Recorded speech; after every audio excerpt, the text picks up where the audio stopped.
नन्हा फनकार। नन्हा फनकार का मतलब क्या होता है, सबसे पहले आप ये जानिए।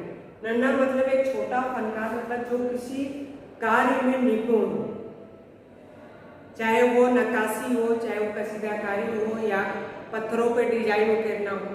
फनकार का मतलब होता है किसी कार्य में कुशल, निपुण। यहाँ पर एक छोटे से बच्चे जो 10 साल का है, मात्र 10 साल का है, उसी के बारे में इस चैप्टर में आप लोगों को बताया गया है।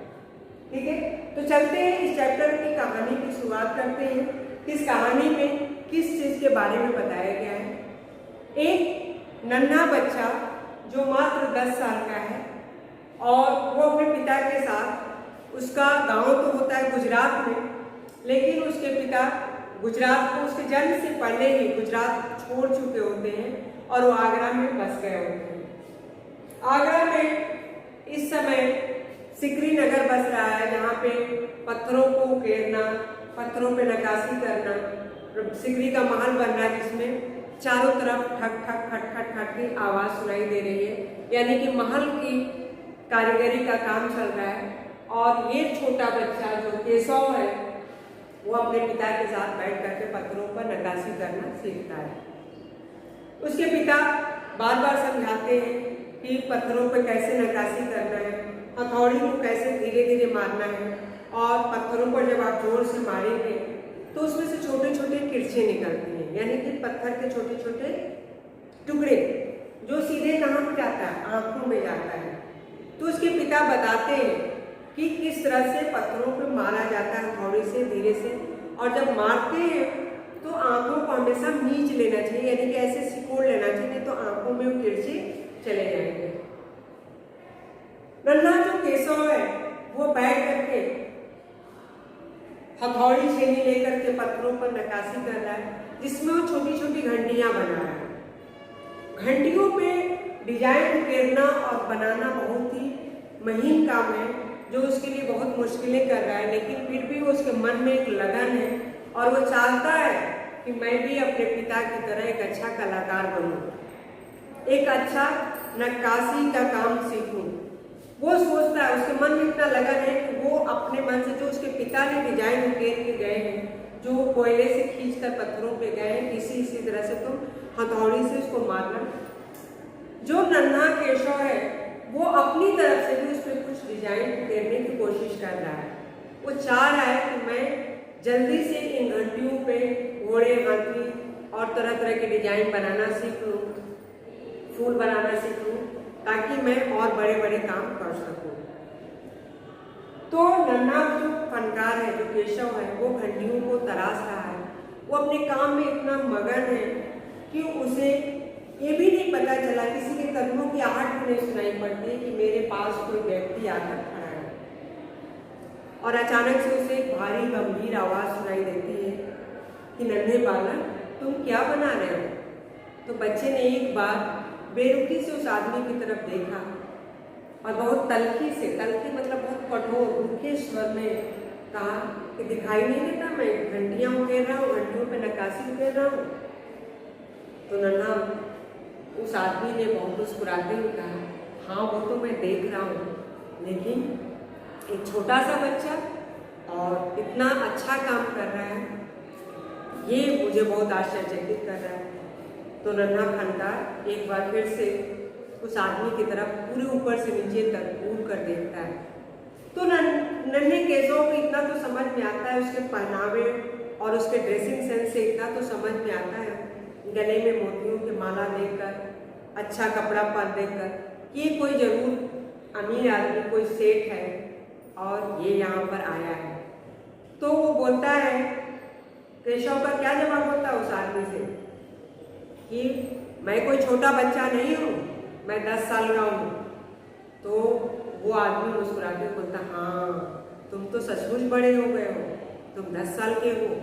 मैं भी जब 13 साल की उम्र का था तो मैंने एक युद्ध में भाग लिया था। युद्ध मतलब लड़ाई। तो नन्हा केशव फिर एक बार उनकी तरफ देखता है और कहता, आप युद्ध भी किए हैं? बोलते हैं, वो आदमी बोलता है, हाँ मैंने युद्ध भी किया है।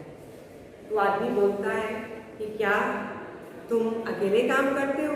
तो उसने बताया कि नहीं, मेरे पिता मुझे सिखाते हैं और उन्होंने मुझे घंटियों, फिर वो अपना ठक ठक ठक ठक ठक ठक करना शुरू कर दिया, अपने काम में वो मगन हो गया। उस आदमी की तरफ उसने ध्यान नहीं दिया।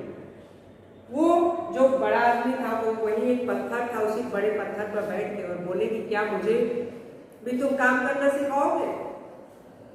तो उस नन्हे केशव ने कहा कि आप काम करेंगे? बोला क्यों नहीं सिखाऊंगा, लीजिए हथौड़ी छेड़ी और काम शुरू करेंगे। तब तक किसी के दौड़ के आने की आवाज सुनाई देती है। केशव जो है उस आदमी की तरफ देखता है, वो महल का पहरेदार होता है और दौड़ता भागता हुआ आता और कहता है कि महाराज माफ करिए, मुझे आपके आने की खबर नहीं थी। और वो केशव की तरफ घूर कर देखता है और कहता है, मूर्ख, तुम्हें पता नहीं है कौन है? हाँ, और तुम इनके सामने बैठे हुए हो। नन्हा केशव बेचारा सरपटा जाता है, लेकिन मंत्री पहरेदार को देखकर उसे इतना तो पता चल जाता है कि ये जरूर हमारे शहंशाह, हमारे दरबार के, हमारे राज्य के महाराज बिरुल अकबर है। इतना तो केशव समझ जाता है। फिर वो बेचारा डरी हुई नजरों से उन्हें देखता और खड़ा होकर के सर झुका करके ऐसे उनके चरणों में अपना सिर झुकाता है और कहता, महाराज माफ करें, मैं आपको पहचान नहीं पाया। लेकिन जो अकबर थे उनको उस पहरेदार का आना बिल्कुल अच्छा नहीं लगता है। उन्हें बहुत गुस्सा आता है उस पहरेदार पर कि क्यों बीच में आया। उस पहरेदार की दखल अंदाजी राजा को, अकबर को बिल्कुल पसंद नहीं आती है और वो इशारे में बोलते हैं कि तुम यहाँ से जाओ, मैं कुछ देर बाद आऊँगा। पहरेदार चला जाता है, लेकिन अब जो बच्चा है, जो केशव है, वो डरी हुई नजरों से उन्हें छुप करके ऐसे देखता है और वो सोच नहीं पाता कि अब वो क्या करे। फिर महाराज के बैठने का इंतजार करे कि बैठकर वो अपना काम करे। अब वो उनके हुक्म का मतलब चाहता है कि आदेश करे कि मैं अब क्या करूँ। तो महाराज बोलते हैं कि नन्हा केशव, हाँ तो बच्चे तुम अपना नाम नहीं बताओगे? तो बोलता है कि मेरा नाम केशव है। कहता है केशव ठीक है, तुम काम करो और मैं भी तुम्हारे साथ काम करना चाहता हूँ। डरी हुई नजरों से फिर एक बार केशव उनको देखता और कहता है कि आप काम करेंगे? तो बोलते हैं महाराज कि हाँ, मैं भी तुम्हारी तरह एक बड़ा फनकार बनना चाहता हूँ, तुम तो एक फनकार हो। तो केशव बोलता है कि ठीक है। तो राजा बोलते हैं कि उसके लिए तब तो आपके लिए हथौड़ी छेनी चाहिए। तो कहता है कोई बात नहीं, मैं अभी लेकर आता हूँ। और उतनी तेजी से दौड़ करके जाता है, अपने पिता के पास से हथौड़ी और छेनी उनका उठा करके लाता है और महाराज को देता है, कहता है लीजिए महाराज आप बैठिए। और उस पर उसने, जैसे उसके पिता उसके लिए लकीरें खींचते हैं पत्थर पर, इसी पर हथौड़ी छेनी मारना है, वो महाराज के लिए भी वैसी ही लकीरें खींचता है एक पत्थर पर और उनको हथौड़ी छेनी देते हुए कहता है कि ये लीजिए महाराज, इसको ऐसे मारिए। क्लियर? तो महाराज ने एक ही बार बहुत तेज से मारा। बच्चा मुस्कुराने लगता है, कहता महाराज इतना तेज नहीं मारेंगे, इतना तेज अगर मारेंगे तो पत्थर पे बहुत गहरा निशान पड़ जाएगा, इसको आराम से मारिए, धीरे धीरे मारिए। और जब आप पत्थरों को मारिएगा, हथौड़ी इस पे जब मारिएगा तो अपनी आंखों को ऐसे नीच लीजिएगा। ठीक वही चीज वो बादशाह को सिखा रहा है जो कि उसके पिता उसको सिखाते थे। और महाराज बड़े आराम से उसके बगल में जमीन पर बैठ जाते हैं और बैठ करके वो उसको मारने लगते हैं। और जैसे जैसे वो सिखाता है वो नन्हा मुन्ना महाराज बिल्कुल वैसे वैसे करते हैं। और दोनों लोग, महाराज और केशव, दोनों अपने काम में इतने मशगूल हो जाते हैं, इतने मगन हो जाते हैं कि उन्हें ये भी ख्याल नहीं आता है कि वहाँ आस-पास जितने काम करने वाले संतरास होते हैं।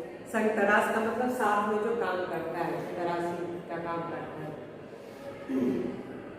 वो सभी अपना अपना काम छोड़ करके महाराज को नन्हे केशव के साथ काम करते हुए देखते हैं।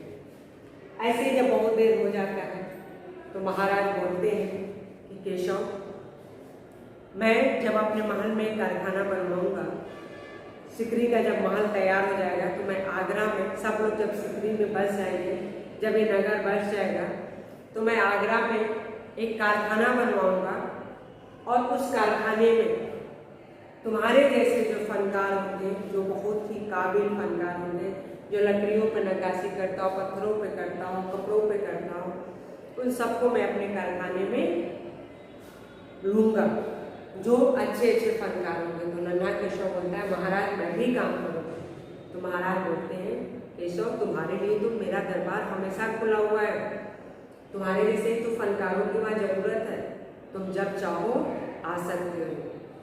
और फिर केशव बहुत खुश होता है और महाराज वहाँ से फिर चले जाते हैं। लेकिन केशव को पूरे दिन जो उनके साथ संतरास थे सब पूछते हैं कि क्या क्या महाराज ने बात कर, पूरा दिन चर्चित रहा, मतलब हाईलाइट रहा, उसने पूरे दिन सुर्खियों में हो रहा। सारे नक्काशीरा जितने भी संतरास थे सब यही बात कर रहे थे कि केशव का के साथ तो आज महाराज ने काम किया, शहंशाह अकबर ने काम किया। और पूरे दिन वो सुर्खियों में रहा। रात को जब वो अपने पिता के पास सोता है तो पिता कहते हैं तुम तो बहुत बड़े फनकार बन गए। कहता पिताजी कहाँ, अभी तो बादशाह ने कहा है कि मैं तुम्हें अपने नगर में बुलाऊंगा, अपने महल में बुलाऊंगा। तो फिर अपने पिता से पूछता है कि पिताजी ये बताओ कि महाराज अकबर के पास जब आगरा में इतने बड़े बड़े महल हैं तो फिर सिकरी में क्यों महल बनवा रहे हैं। तो बोलते हैं कि जब अकबर के पास अकबर की कोई संतान नहीं हो रही थी तो यहीं पर सिकरी में वो सलीम चिश्ती के दरगाह में आए थे। और वहाँ पे उनकी दरगाह में जब आए थे तो उन्होंने कहा था कि तुम्हारे 3 पुत्र होंगे, एक नहीं तुम्हारे 3 पुत्र होंगे। तो केशव बिल्कुल उत्साहित होकर कहता है सलीम रबिया मुराद। बात उसके पिता बोलते हैं कि हाँ इसी। तब वो बच्चा फिर बोलता है कि अब मैं समझ गया इन्होंने अपने बेटे का नाम सलीम क्यों रखा। उन्हीं सलीम चिश्ती के ख्वाजा सलीम चिश्ती के नाम पर उन्होंने अपने बेटे का नाम सलीम रखा। तो उसके पिता बोलते हैं हाँ ये बिल्कुल सही कहा। तो इसीलिए वो इस नगर को जो सिकरी नगर था वो उससे बहुत बड़ा शहर बनाना चाहते हैं और वो चाहते हैं कि यहाँ पर सभी लोग खुश रहें और यहाँ पे एक नगर बसाना चाहते थे, जिसके लिए उन्होंने महल बनवा रखा है। तो वो कहता है कि ठीक है। और इस तरह से अपने पिता के साथ बातें करते करते वो नींद सा हो जाता है। नींद मतलब कि नींद से बोझिल होने लगता है और पिता उसे देख करके मुस्कुराते हैं और उसे अपने हाथ में गोद में ले करके उसको सुला देते हैं। तो ये था नन्हा फनकार। और आप लोगों ने इस चैप्टर को जरूर इसको समझा होगा। आगे मेरे समझाने के बावजूद भी इस चैप्टर को आप लोग ध्यान से पढ़िएगा और समझने की कोशिश करिएगा। ठीक है, नेक्स्ट वीडियो में हम लोग फिर मिलते हैं। तब तक के लिए धन्यवाद।